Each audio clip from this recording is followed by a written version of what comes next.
खुलुमबाय बियो बड'लेण्ड इंखं टेलिभिजन दिनैनि रादाबखौ फरायदों आं जोंसार बर'। दिनैनि गाहाय रादाबाव दङ 20 मे खालारनि गेजेरावनो बिपिएफआ बिटिसिआव सोरखार दागोन। गिबि मन्थ्रिया कर'ना भेक्सिन लाबाय। आसामाव फिन लकडाउन जाया। अजित कुमार भयानि दाबि आसामाव महाजोननि सोरखार जागोना रोखा। चिराङाव मुलुगनां सावस्रि मान फालिदों। लेफ्टिनेन्ट कर्नेल भारत पन्नुआ टेस्ट साल्ट साइक्लिंआव 2 गिनेस वर्ल्ड रेकर्ड खालामदों। दिनै आलु अर्जुननि जोनोम सान। दानिया आबुं रादाब।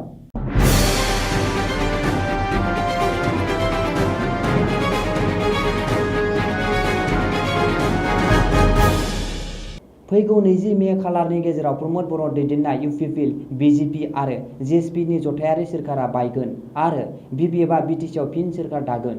खौरांगिरिनि सिगाङाव बे दाबिखौ खालामदों बिपिएफनि दैदेनगिरि आरो क'क्राझार सोनाब बियाबनि बिपिएफ दोलोनि बिजाथि रबिराम नार्जारिया।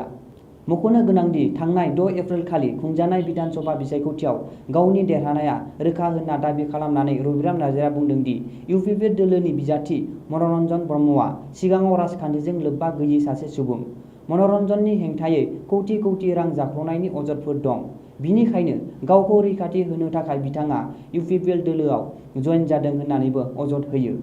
बबेखानि मनरन्जन ब्रह्म बायदि सुबुं रायजो राजाफ्रा भट होआ होननानै बुंनायनि रबिराम नार्जारिया खौरांगिरिनि सिगाङाव दाबि खालामदों दि हादरनि आरो रायजो राजाफोरनि जौगाखांनायनि थाखाय समाजजों थाफानानै जाय खामानि मावो बेबायदि बिजाथि आरो राजखान्थि हान्जानोसो भट होयो आरो थांनाय 5 बोसोराव गाव रायजो राजाफोरजों थानानै खामानि मावबोदों। बिनिखायनो देग्लायबो गावनि देरहानाया 100% रोखा। बबेखानि बिपिएफ दोलोआ रंजाथाइ फोरबो खुंनो थाखाय थियारि खालामगासिनो दं होननानैबो रबिराम नार्जारिया बुंदों। आसामनि गिबि मन्थ्रि सर्बानन्द सन'वालआ दिनै कर'ना भेक्सिन लाबाय। गिबि मन्थ्रि सर्बानन्द सन'वालआ गुवाहाटी मेडिकेल कलेज देहा फाहामसालियाव दिनै कर'ना भेक्सिननि गिबि द'ज लादों। मख'नो गोनांदि सर्बानन्द सन'वाल बिथाङा दिनै गिबि द'ज कर'ना भेक्सिन लानायखौ गावनि टुइटार एकाउन्टआव फोसावदों आरो सावगारिबो शेयार खालामदों। बबेखानि दिनै बिथाङा कर'ना भेक्सिन लाबाय आरो बे भेक्सिनआ कर'ना महामारिखौ फेजेननायाव मदद खालामगोन होननानै गिबि मन्थ्रिया टुइटाराव पस्ट खालामदों। बेजों लोगोसेनो कर'ना भेक्सिन लानो थाखाय कन्डिसन गोरोबनाय साफ्रोमबो सुबुंखौनो कर'ना भेक्सिन लानो थाखायबो गिबि मन्थ्रि सर्बानन्द सन'वालआ खावलायो। आसामावबो कर'ना भाइरासनि फिन गाग्लोबनाया गिख्रंथावसिन महर लादों। बे समाव हादरनाङै कर'ना भाइरासखौ होबथानायनि थाखाय फिन लकडाउन खालामनायनि लामायाव थांगासिनो दं। नाथाय आसामाव लकडाउन हराव कारफिउ जानाय नङा। आसामनि राङारि मन्थ्रि ड हिमन्त बिश्व शर्माया मोनसे खौरांगिरि मेल खुंनानै आसामाव फिन लकडाउन खालामनाय अबजद नङा होननानै फोसावदों। मख'नो गोनांदि देग्लायनि बैसागु फोरबोखौ जेबो जिंगा आरो होबथानाय गैयाजासे गाजा गोमजायै फालिनो हागोन होननानैबो मन्थ्रि हिमन्त बिश्व शर्माया फोसावदों। हिमन्तआ खौरांगिरिनि सिगाङाव बुंनाय बायदिब्ला बे समाव आसामा कर'नानिफ्राय रैखाथियाव दं। आसामाव सानसेयाव सा 50 निफ्राय 70 कर'ना बेरामि मोनदों। बेबो उरां गाथोन आरो रेल स्टेशनाव। नाथाय आसामाव गोबांथार कर'ना केस गैया। बिनिखायनो आसामाव कर'नाखौ लानानै गिनांगौ गैया।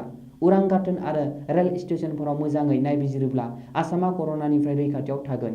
मख'नो गोनांदि आसामाव कर'ना भाइरासनि थासारिया दासिमबो रैखाथिनि सिङाव बिनिखायनो आसामाव लकडाउन फोसावनो सानाखै होननानै हिमन्त बिश्व शर्माया रोखायै फोसावदों। रिपर्ट बायदिब्ला आसामाव कर'नानिफ्राय उदां जानाय बेरामिफोरनि हारआ 98.56%। आसामाव दासिम 2,15,691 कर'नाजों गाग्लोबजानाय बेरामिफोरा कर'नानिफ्राय उदां जाबाय। नाथाय आसामाव दाबो 683 एक्टिभ कर'ना केस दं।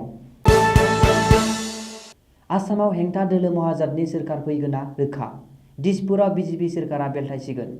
महाजनआ बांसिन मासि देरहानानै दिसपुराव सोरखार दागोन। खौरांगिरि मेल खुंनानै बे दाबिखौ खालामदों आन्चलिक गण मोर्चानि गाहाय आरो राज्य सभानि एमपि अजित कुमार भयाआ। बबेखानि बिजेपि मित्रजोंटआ कंग्रेस दैदेननाय महाजननि जययात्राखौ होबथानो हायासै। 2 मे खालारखालि रायजोआव गोदान सोरखार जागोन। बे गोदान सोरखारा आसामाव गोजोन आरो जौगाथायनि थाखाय खामानि मावगोन होननानै दाबि खालामदों राज्यो सभानि एमपि अजित कुमार भयाआ।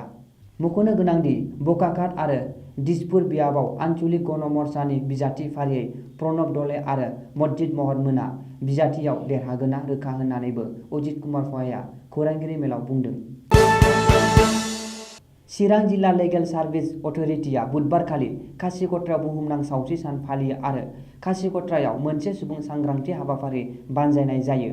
मिथिनो हानाय बायदिब्ला मुलुगनां सावस्रि सानखौ लोब्बा लानानै खासिक'त्रानि उर्बुसि ब्रह्म मेम'रियेल हाइ स्कुलाव बानजायनाय सुबुं सांग्रांथि हाबाफारियाव आइजो आरो उन्दै बैसोनि हिनजावसाफोरनि सावस्रिनि बागै गेबेङै सावरायनाय जायो। बे हाबाफारियाव महकुमायारि सावस्रि बिफानगिरि आरो सिडली ब्लकनि सावस्रि मिरुनि मावख'गिरिफ्रा बाहागो लायो। भारतारि रौनियानि लेफ्टिनेन्ट कर्नेल भारत पुन्नुआ थांनाय बोसोर अक्ट'बरनिफ्राय बयनिख्रुइ गोख्रों हारसिं साइकेल सालायनाय बादायलायनाय एबा साइक्लिंआव मोननै गिनिज वर्ल्ड रेकर्ड खालामदों। भारतारि रौनियाआ बृहस्पतिबारखालि बे खौरांखौ फोसावदों। रिपर्ट बायदिब्ला पुन्नुआ गिबि रेकर्डखौ खालामदोंमोन जेब्ला बिथाङा 10 अक्ट'बर 2020 आव लेहनिफ्राय मनालीसिम गासै 472 किल'मिटार गोजान लामाखौ साइकेल सालायना 35 घन्टा 25 मिनिटसो आबुं खालामदोंमोन। बेनि उनाव बिथाङा दिल्ली, मुम्बाइ, चेन्नाइ आरो कलकाता फोनांजाबग्रा 5942 किल'मिटार गोलाव सरनिसिम चतुर्भुज लामाखौ 14 सान 23 घन्टा 52 मिनिटआव फोनांजाबना नैथि गिनिज वर्ल्ड रेकर्डखौ खालामदोंमोन। बबेखानि बे साइकेल सालायनाय समा 16 अक्ट'बरखालि गोदान दिल्लीनि इन्डिया गेटनिफ्राय जादोंमोन, 30 अक्ट'बरखालि जोबहैदोंमोन होननानै सुंद'आव फोरमायदों। दिनै खोला भारतनि सावथुन मुलुगाव बयजोंबो मिथिजानाय एक्टर सुपारस्टार आलु अर्जुननि 38थि जोनोम सान। आलु अर्जुनआ दिनै गावनि न'आवनो 38थि जोनोम सानखौ फालिदों। मख'नो गोनांदि आलु अर्जुनआ 1983 मायथाइनि 8 एप्रिलाव अदेबानि दिनैनि दिनाव चेन्नाईआव जोनोम जादोंमोन। बिथाङा गाहायै तेलुगु सावथुननि फावखुंगुर। इं 2003 मायथाइयाव ओंखारनाय तेलुगु सावथुन गंगोत्रीआनो आलु अर्जुननि गिबि सावथुन। बेनि अनगायै आलु अर्जुनआ गोबां जाफुंसार सावथुन होलांबाय आरो होलांबाय थागोन। दिनैनि रादाबा एसेनोसै। गोजोन्थों।